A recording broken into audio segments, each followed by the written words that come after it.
We did more than enough with Schalke in our first Bundesliga campaign by qualifying for Europe. So who better to sign than Thomas Müller? Hello, Thomas Müller here, live from the Greatest channel. And you should definitely like and subscribe. Introducing himself, in my case, at the 2010 World Cup, he went on and won the Golden Boot. By the end of the next tournament, not only was he a world champion, but he had a real chance to eventually become the top scorer in World Cup history.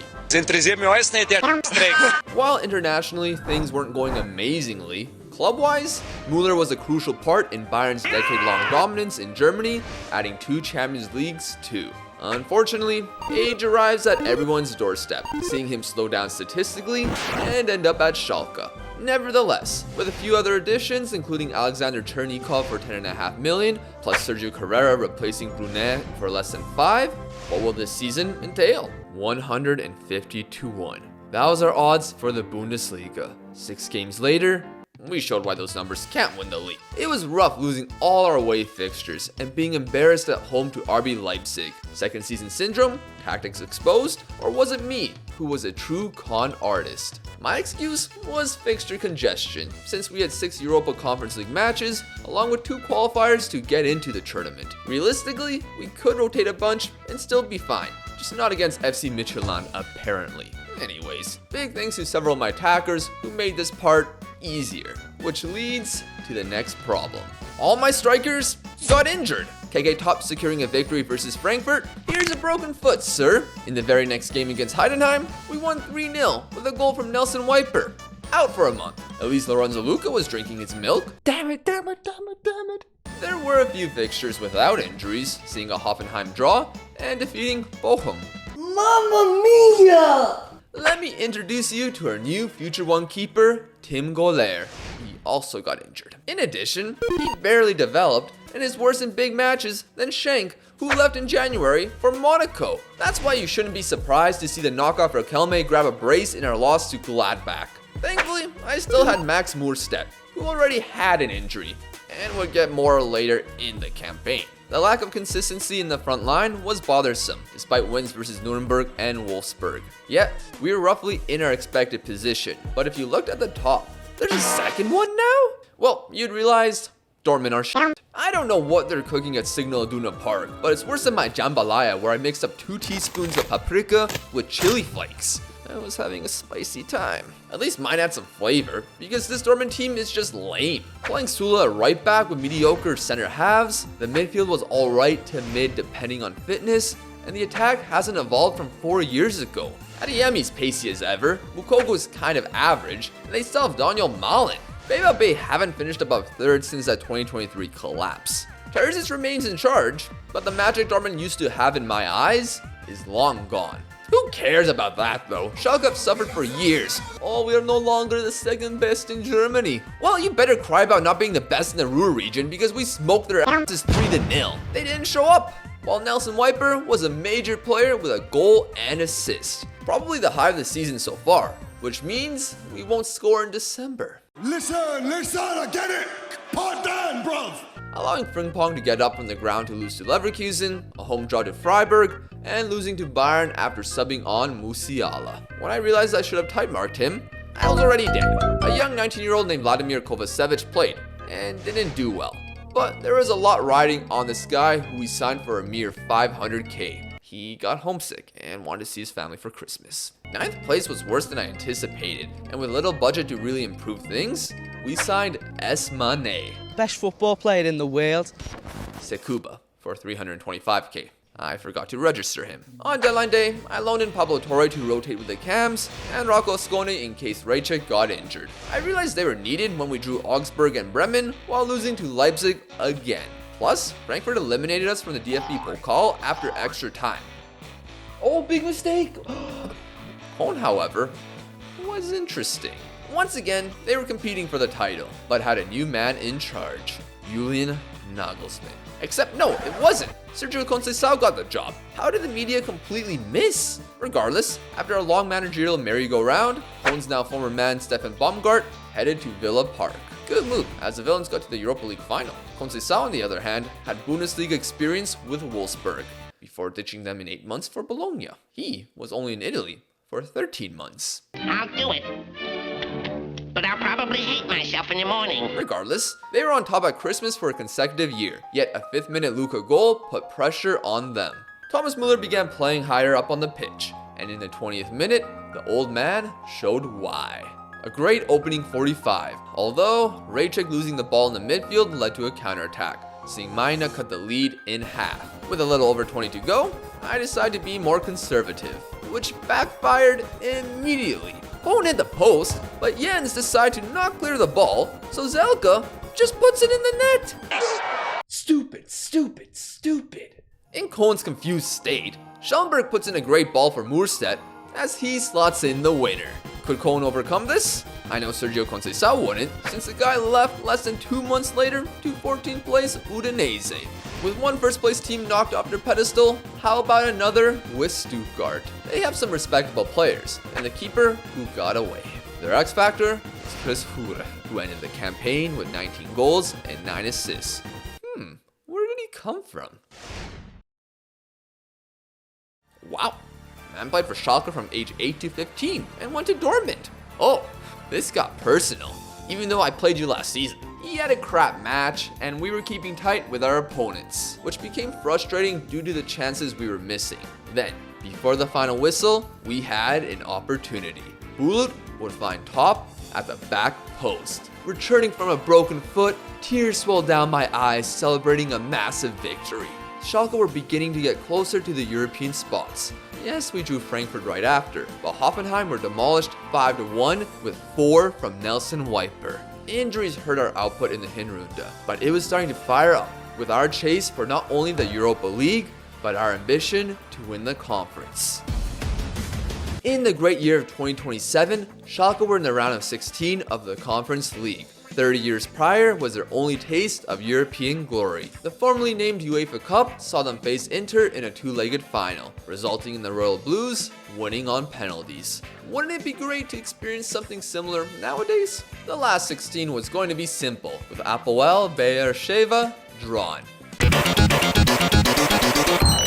Indeed, they did draw us. Thankfully at home, Top and Wiper got the job done with 3 in 47 minutes. However, Beersheva didn't let us rest easy with 2 late goals, nearly extending the encounter. When you get to the quarters of any European competition, they also draw the route to the semi-final. With these other 7 teams left, the favorites would likely be Lille, Everton, and Lazio.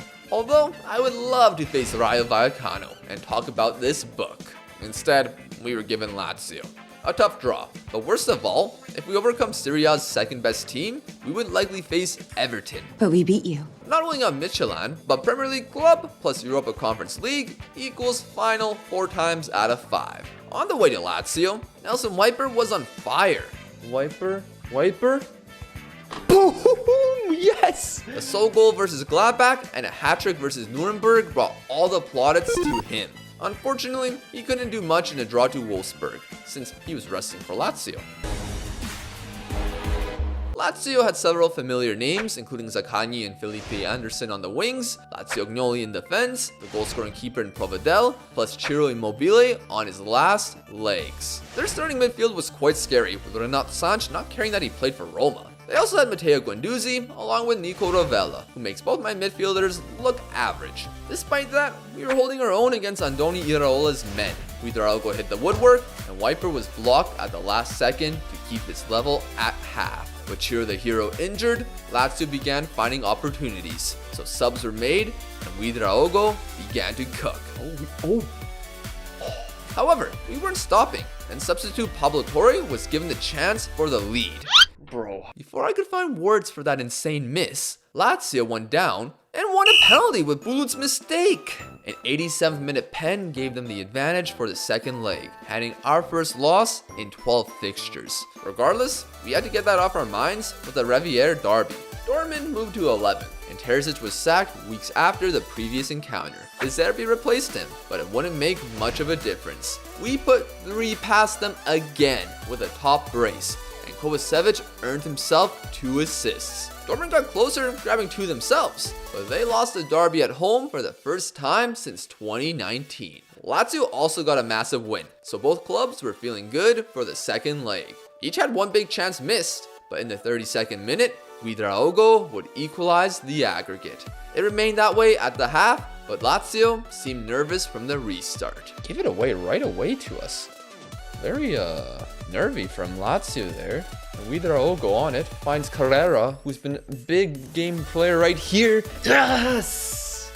Let's go! Our defense remained solidified, and we would find a third late, advancing into the semi-finals. The Bundesliga form continued to sparkle, with a huge victory over Leverkusen, plus a tight 1-0 win over Freiburg that got nervy at the end. 2 fixtures remained, and at least 2 more in the Conference League.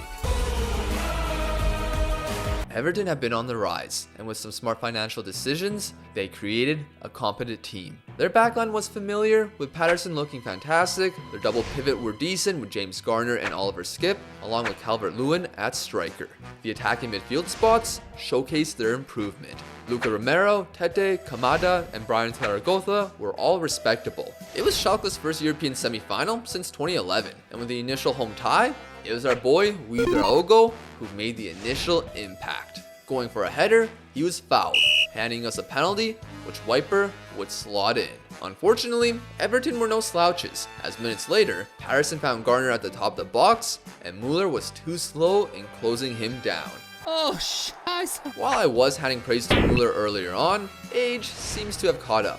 Nevertheless, bring on the second half. Can you find Viper? Yes, Viper! Viper, whatever you want to call him. 2-1 Schalke. Corner kick now. Osmani's whipping it in. Back post. Jens. Yes.